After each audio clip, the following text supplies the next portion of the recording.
Hola, buenas tardes. Hoy nos encontramos con el coordinador de la Oficina de Internacionalización de la Universidad de AN, Luis Alejandro Arevalo Rodríguez, quien también fue el director de Relaciones Internacionales del ICETEX.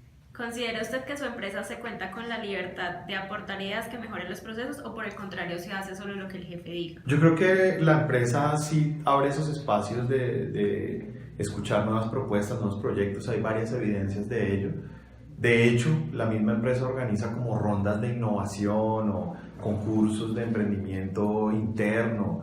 Es decir, hay mucho estímulo a la innovación, a las nuevas propuestas y obviamente pues de todas maneras eso se articula con la realidad de una organización jerárquica que tiene unos procesos definidos. Entonces, cuando las nuevas ideas, digamos, prueban sus bondades y hay evidencia de que pueden ser útiles para mejorar algo, creo que la empresa se adapta rápidamente y lo abraza.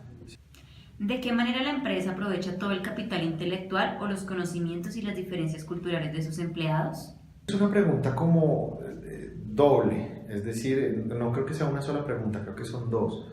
Una pregunta es cómo aprovechamos los conocimientos de los colaboradores de la empresa. Pues digamos que en principio uno lo contratan haciendo una revisión de sus perfiles, sus competencias, sus experiencias, y se supone que la manera primordial como la empresa aprovecha los conocimientos de uno es pues por el lugar en el que lo asigna. Me explico, si uno tiene un perfil de, qué sé yo, abogado, pues lo normal es que esté en el área jurídica. Si uno tiene un perfil de comunicador, pues debe estar en el área de comunicaciones. Internacionalista, lo mismo, así, ¿sí me va a entender? Entonces, pues digamos que la correcta asignación de los cargos que toman decisiones con personas que sepan de eso y tengan una experiencia en eso, es la manera más importante como uno puede sentir que la empresa aprovecha sus conocimientos y su experiencia. Ahora bien, la otra parte de la pregunta, que es su bagaje cultural o su tema de pronto, si la persona viene de otro país o de otra región del país, del mismo país me refiero, pues creo que esos espacios sí se podrían estimular un poco más en la universidad.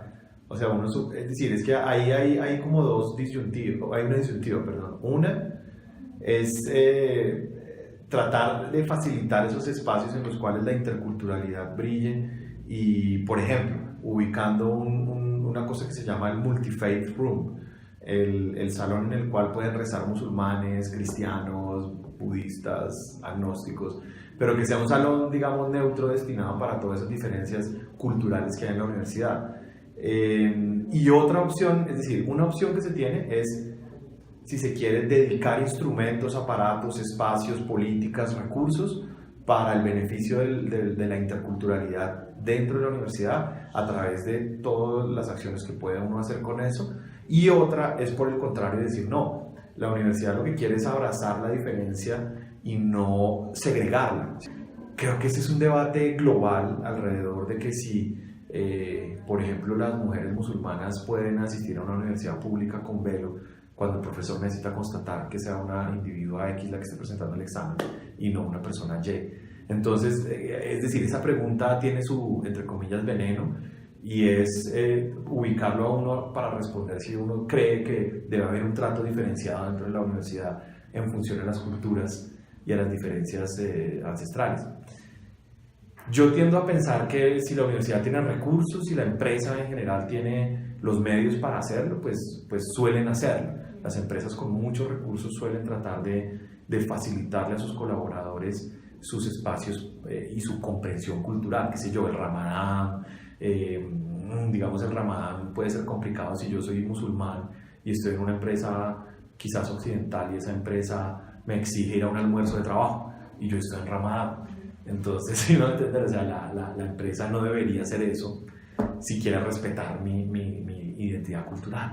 Entonces, esos asuntos creo que entre más, digamos, avanzada, chic, rica sea la empresa, quizás tendrá más excepcionalidades y más espacios para la interculturalidad. Entre menos recursos tenga la empresa, creo que le toca tratar más bien de ¿cómo se dice?, de asimilar al extranjero y tratar de que el extranjero más bien se aconducte. ¿Le gusta generar relaciones de amistad dentro de la empresa? Deseable, y de hecho yo creo que es difícil que un empleado o un colaborador o incluso el propietario de una empresa diga que no tiene amigos dentro de su entorno de trabajo, dentro de su empresa. Yo por lo menos creo que sí, y creo que en las diferentes empresas que he estado, incluyendo esta, tengo amigos, pero digamos que no ese es el plan que yo por lo menos tengo cuando voy a una empresa. Yo no voy en plan como de socializar, sino de tratar de cumplir con mi trabajo y dar lo mejor que yo pueda. Obviamente como persona y como profesional, pero definitivamente sí, el tema de que si tengo o no tengo amigos en el trabajo lo respondo de esa manera. O sea, sí tengo amigos, creo que son pocos, la verdad, pero... Y me parecería raro que alguien les dijera que no tiene amigos en el trabajo o que no le interesa hacer amigos en el trabajo. Creo que sí, creo que a todo el mundo le interesa, pero por lo menos en mi caso no es el main target. Yo he sido consultor en muchas ocasiones y obviamente mis clientes no son mis amigos y tampoco hago amigos en la empresa en la que hago consultoría, porque obviamente es un poquito más breve el trabajo. Y ese sería un buen ejemplo de alguien que les puede decir, no, amigos en el trabajo, no. Pero pues en mi caso sí, creo que hombre, sería deseable que fueran amigos las personas que trabajan en los mismos equipos. Quizás así hay un mayor grado de comprensión humana, en el sentido de decir, oiga, este tipo está enfermo, lo acabo de dejar la novia, no sé, cosas así. Pero no es necesario ni mandatorio para que un equipo de trabajo tenga buenos resultados o sea mejor que otro, ¿no? Al momento de comunicarse con sus compañeros o jefe, ¿usted prefiere una comunicación directa o indirecta? No, directa. La comunicación tiene que ser directa siempre. Toda la comunicación que pasa por un intermediario puede llegar rota o trasnochada, tarde o algo así. La comunicación creo que debe ser directa, sí. ¿Qué tan importante es para usted la puntualidad y el manejo adecuado del tiempo? Mi experiencia de trabajo internacional puede ser relativa. Si me voy a entender, es decir, la noción del tiempo también puede ser distinta en diferentes culturas. Me explico, para los latinos es muy normal llegar 5 minutos tarde, 10 minutos tarde. Para un japonés lo normal es llegar media hora antes o 20 minutos antes. Para un americano lo normal es llegar 5 minutos antes. Pues, sí me hago entender, luego, claro, todos quisiéramos que las cosas se hicieran según lo que está previsto, pero si uno quiere trabajar en negocios internacionales tiene que tener un poquito la mente abierta y ser flexible. Si yo soy un japonés y vengo a América Latina y tengo unas reuniones de negocios, seguramente me las perderé todas porque si a los 5 minutos no ha llegado la gente, yo me paro. Entonces tengo que estar abierto también a eso un poquito, ¿no? Creo que hay un rango de tolerancia, qué sé yo, 10 minutos máximo para que una reunión empiece y sea más o menos tolerable el uso del tiempo. Pero no, yo no sería de los que cierran la puerta a las en punto y se acabó. Y eso lo digo por mi experiencia de trabajo, ¿no? O sea, ese tipo de cosas solo se aprenden como con la experiencia, ¿sí? Claro, que yo puedo ser inflexible, pero de pronto eso no... Por ejemplo, en el mundo diplomático eso es crucial. Si llega un embajador y el ministro aquí no lo está esperando a la hora que es, pues fácilmente no se da la reunión o se pierde la oportunidad, pero de pronto en el mundo de los negocios y el mundo corporativo, el mundo privado, puede haber un poquito más de flexibilidad, pero sí es importante, obviamente es súper importante. Digamos, yo tengo una pregunta, pues, hablando del tiempo, y la universidad ahorita cuenta con alrededor de 90 convenios internacionales. Por cuestiones de tiempo... ¿90 qué? 90 convenios a nivel internacional. Ah, ok. ¿Ha habido algún contratiempo por falta de tiempo o algo que la contraparte o el partner de la universidad diga como se atrasa el convenio por algo cultural? Sí, yo creo que eso es, y uno lo puede experimentar en este trabajo porque uno dice, bueno, yo le mando algo a los alemanes y me llega a los 15 días o a los 20 días. Le mando algo a los americanos y más o menos estos estándares, pero le mando algo a Brasil o a Perú y de pronto puede demorar un año. O a España. En España también son particularmente demorados en algunos procesos. Y ahí tú te das cuenta de las diferencias culturales. Dice, bueno, ¿cuánto se me demora un suizo en responderme un correo? O un belga. ¿O cuánto se demora un chileno, un mexicano? Por ejemplo, traté de cuadrar una reunión con un colega brasilero que tiene mi misma posición, una reunión más o menos urgente, y él me la canceló 3 veces y finalmente no se hizo. Entonces, pues ahí queda uno. Primero pierdo un montón de tiempo tratando de cuadrar la reunión, y segundo, pues pierdo todo el tiempo porque la reunión nunca se hizo. Pero eso no me lo haría un americano, un británico o un europeo que no sea español o italiano.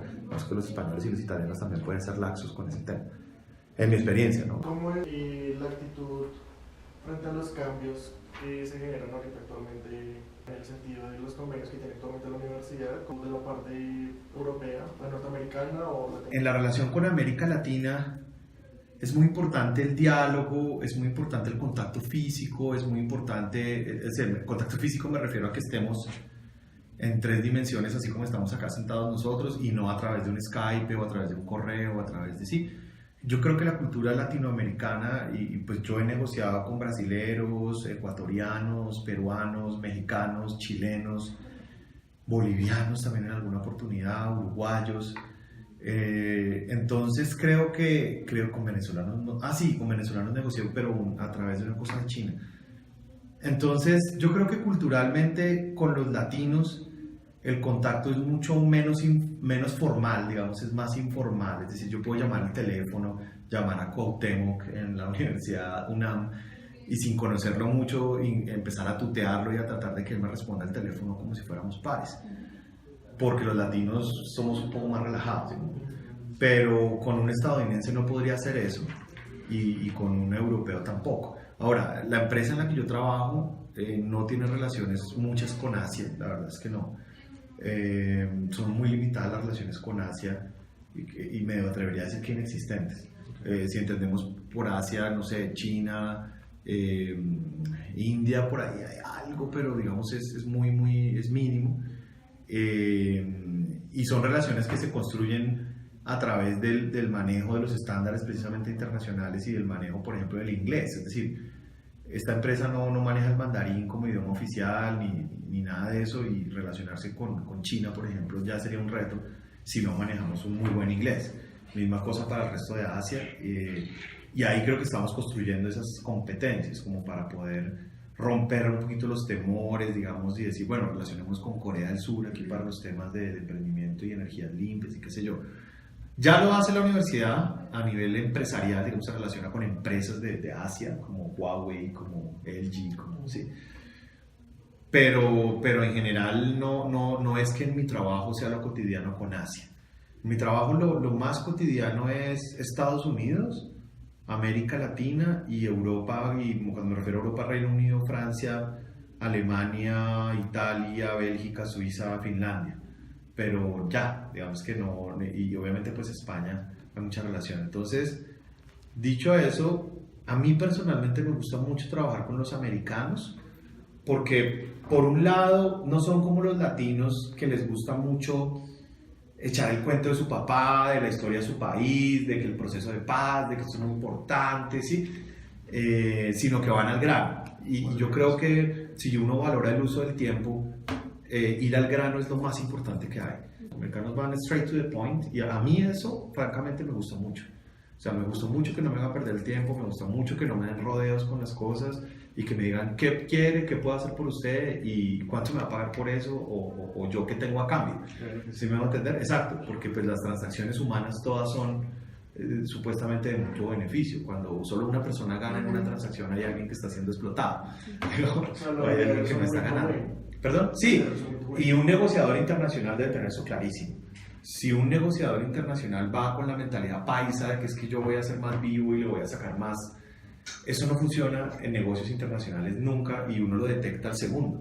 Los colombianos creen que somos súper vivos, pero la verdad es que afuera hay mucho más vivos que nosotros y que nos salen más rápido al paso digamos, de sacar ventaja de nosotros. Entonces, si usted va a sentarse a una mesa de negociación internacional con esa mentalidad, creo que seguramente no le van a salir bien los negocios o no durará mucho en el circuito, porque la gente dirá, ese es el que siempre quiere sacar ventaja.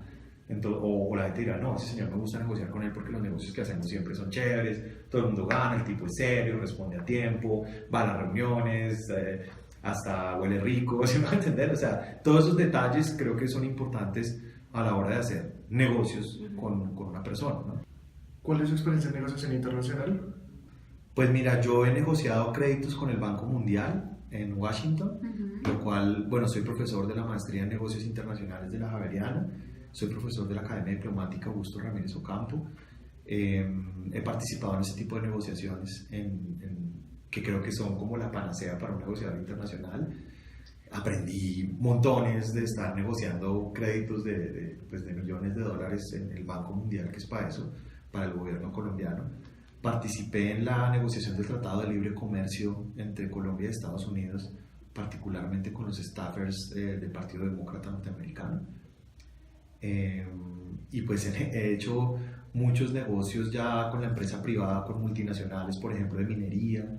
He trabajado con muchas multinacionales de minería de carbón, de oro, de petróleo, casi no. Y he trabajado también un poquito en el sector defensa, seguridad y análisis de conflictos regionales y violencias urbanas. De hecho, tengo una publicación al respecto sobre violencias urbanas en América Latina, cosa que las compañías internacionales piden mucho cuando van a ir a hacer negocios a un país que no conocen. Dicen, oiga, necesitamos a alguien que nos haga aquí un estudio de riesgo, me van a secuestrar la gente, hay seguridad jurídica, se van a tomar el poder, no sé, los dictadores. Entonces, pues, hombre, quizás me falta millones de kilómetros de experiencia, pero me siento muy afortunado de haber estado en escenarios como el Banco Mundial, el Banco Interamericano de Desarrollo, la OEA, pues juntas directivas de organizaciones multinacionales y también en el tercer sector, la Cruz Roja Internacional, la Organización de las Naciones Unidas, la OIM. Luego eso me da gusto y obviamente me parece que uno aprende mucho en esos escenarios y que una cosa es, y lo digo como profesor, una cosa es enseñar relaciones internacionales y otra cosa es hacer relaciones internacionales. Creo que las dos cosas son distintas, quizás son complementarias, pero la verdad en mi experiencia uno tiene mucho que vivir las negociaciones internacionales para entender lo que va a enseñarle a los estudiantes en teoría de negocios internacionales. Y a veces uno dice, no, a mí nunca me ha pasado nada, soy infalible, y ¡pah! Al otro día hay un atentado terrorista, hay un huracán, hay algo que le hizo dañar la carga, la exportación, la importación. Entonces creo que digamos que sí tengo esas experiencias y que además son muy útiles a la hora de aplicarlas en la academia, en lo que los estudiantes pues deberían conocer y saber a la hora de enfrentarse a unos temas de esos que pueden ser complejos, ¿no? ¿Cómo distribuye su tiempo para el trabajo, familia y personal y cuál considera que es el más importante? Que la experiencia de vida de una persona se define en las cosas que hace. Es decir, yo me manifiesto en lo que yo soy, en la rumba, con mi familia, en mi trabajo, obviamente, pero mi trabajo ocupa una parte muy importante de mi vida. En cuanto al tiempo, simplemente miremos la distribución de tiempo de cualquier persona que trabaja en una empresa. La mayoría de su tiempo lo pasa en la empresa. Luego, si tú asumes que tu trabajo es muy importante para ti y es parte integral de lo que tú eres, yo creo que tu vida va a ser más agradable y vas a ser una persona más feliz y más productiva. Pero si tú por el contrario dices, no, momento, mi trabajo es de 8 a 5 y el resto sí soy de verdad yo y esto simplemente es una actividad que me va a mantener o me va a pagar las cuentas, creo que eso sería una vida muy triste. Es mi punto de vista. A mí me gusta levantarme y decir, yo voy a esto porque me gusta hacerlo, porque es lo que yo escogí hacer, a mí nadie me está obligando a hacer esto, que es lo más lindo de la vida, que tú no te sientas allá como picando en una mina. Y por supuesto le meto todo. Entonces la respuesta a esa pregunta sería, sí, yo a veces opaco el tiempo con mi familia por mi trabajo, porque me apasiona lo que hago y mi familia me ve feliz haciéndolo. Entonces mi familia, obviamente mis hijos pequeños reclamarán tiempo con ellos, mi esposa, pero yo he sacrificado mucho de mi vida personal por mi trabajo y creo que ha pagado. Es decir, en mi carrera yo solamente he ascendido, he crecido, he tenido cada vez mejores oportunidades y eso ha implicado un sacrificio. Luego digamos que el mensaje es no pain, no gain. O sea, si usted no sacrifica eso, no va a moverse nunca en su vida, no va a crecer. Y si su familia lo quiere y lo valora, seguramente lo va a entender. Y va a decir, él quiere hacer eso, quiere estar mejor, quiere que todos estemos mejores. Y pues yo sin un poco mentalidad 9 to 5, no. Y por la naturaleza de mi trabajo, por ejemplo, demanda que una niña está en peligro de muerte en la India un lunes y aquí todavía es domingo.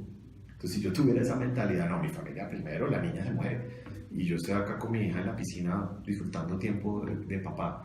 Pero no, yo sé que mi trabajo significa tener en la cabeza a mis niños, perdónenme que les llame así a los estudiantes, que están en todo el mundo. Y yo sé que tengo una niña en Finlandia, sé que tengo un niño en Japón, veo noticias y veo que se reventó una planta nuclear en Japón y pienso en mi niña que está allá.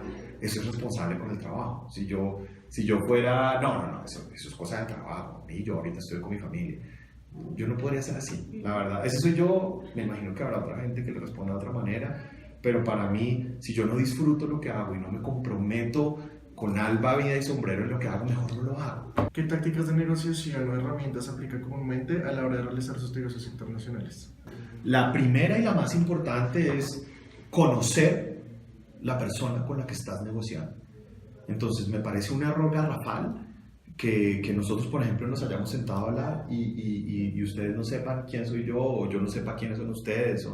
Es decir, un negociador internacional serio y responsable jamás se sentaría a la mesa sin antes tener información, digamos, de inteligencia de esta persona lo más detallada posible, ojalá sin invadir su privacidad.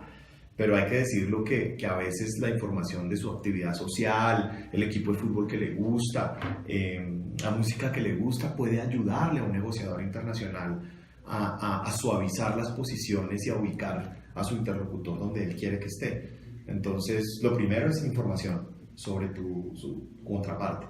En lo posible, nunca sentarte sin saber con quién te estás sentando. Entonces, eso es una táctica que yo trato de aplicar como regla de vida siempre.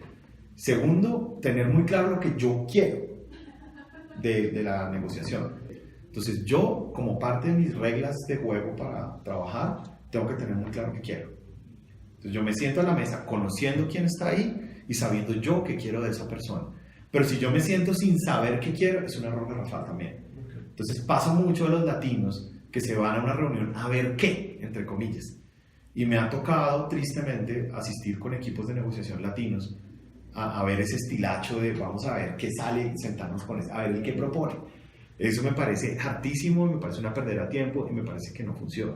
Lo segundo es tener claro uno qué quiere. Y la tercera técnica que utilizo yo, en la medida que sea posible, sí me gusta mucho utilizar lo que se denomina en diplomacia track-to, que es como, oye, ven te invito a un partido de fútbol, ven te invito a un almuerzo de comida típica colombiana.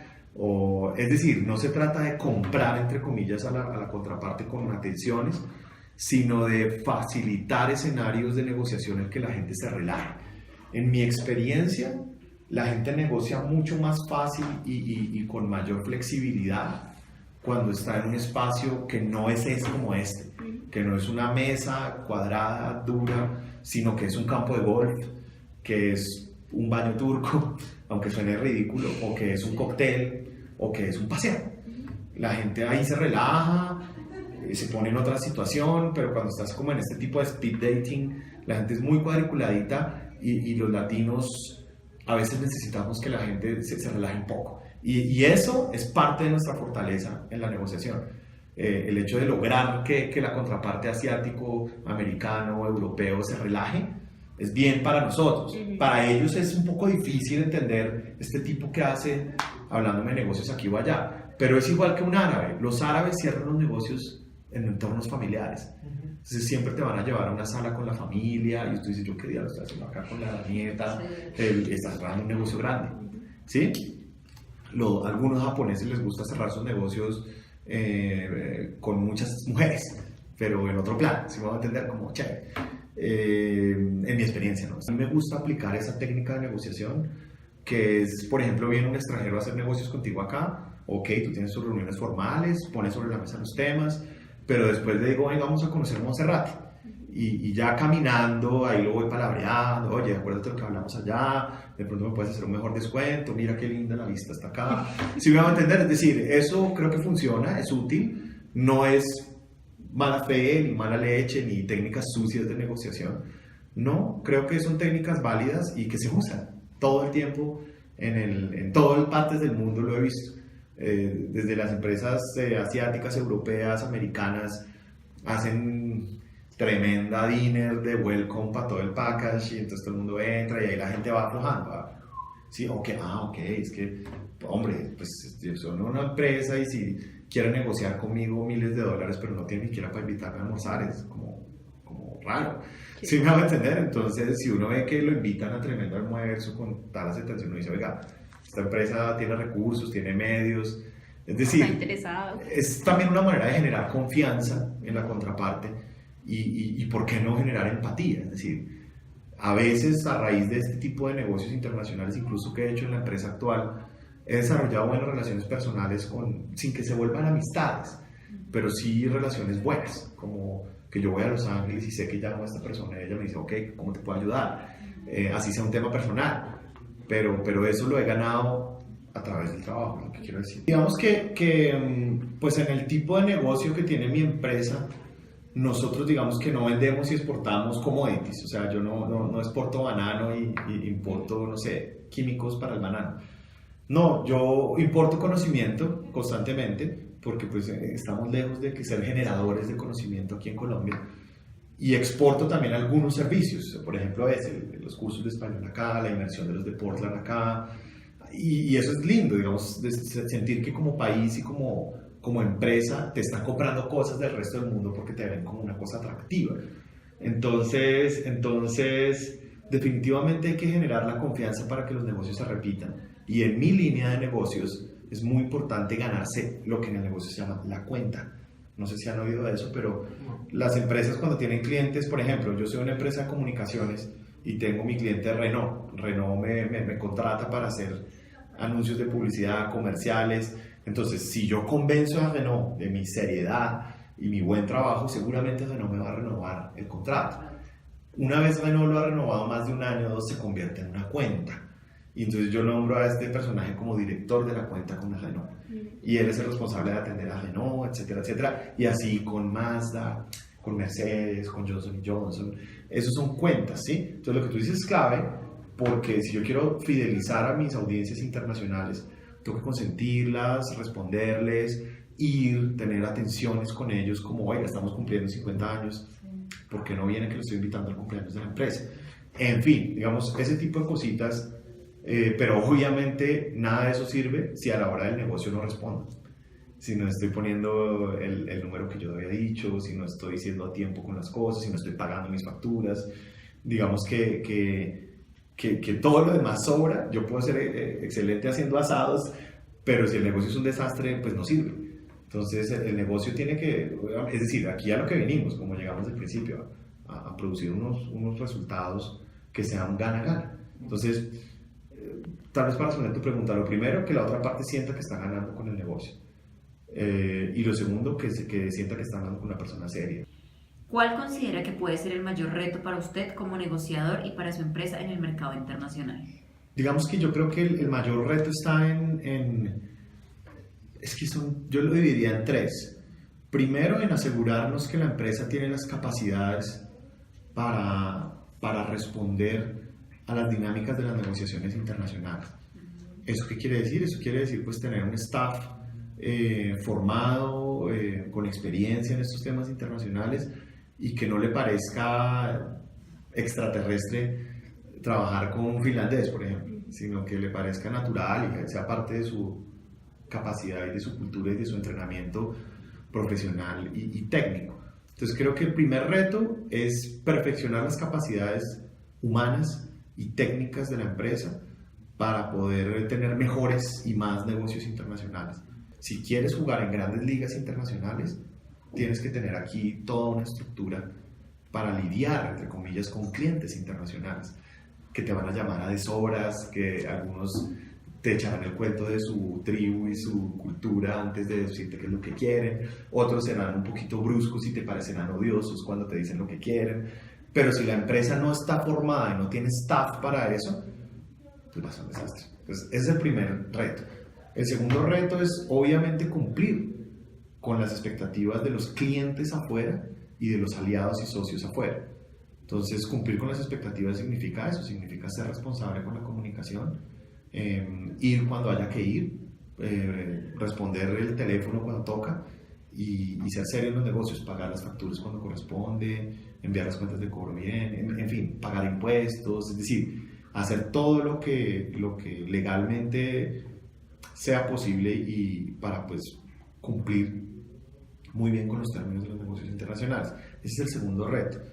Y el tercer gran reto es pues en convertirnos en una plaza deseable para hacer negocios internacionales. ¿Sí estoy siendo claro? Que como empresa cada vez lo logramos más. ¿Qué significa eso? Que ya de la Embajada de Estados Unidos, cuando llega un grupo de empresarios, venga, yo estoy buscando aquí una universidad como de temas de emprendimiento. Entonces ya, como tú tienes tan buena reputación en eso y eres un place, ¿cómo es que se dice? Un great place to work, un gran lugar para estar.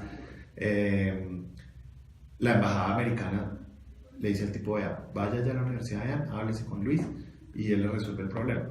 Entonces, ¿qué ventaja tiene eso? Que yo ya no tengo que salir a buscar al cliente, sino que me los mandan, que llegan solos. Pero eso es una cosa que se construye en el tiempo. Yo creo que la universidad ya lo ha construido una buena credibilidad, una buena reputación. Y ya nos está pasando eso, y literalmente con la embajada americana. La embajada ya está cada vez más refiriéndonos clientes, diciéndonos, vayan allá a hablar con la EA que ellos les pueden ayudar. Y creo que ese sería el último gran reto, ¿no? O sea, tener buenas capacidades para hacerlo, cumplir, porque si no, ¿para qué? Sí.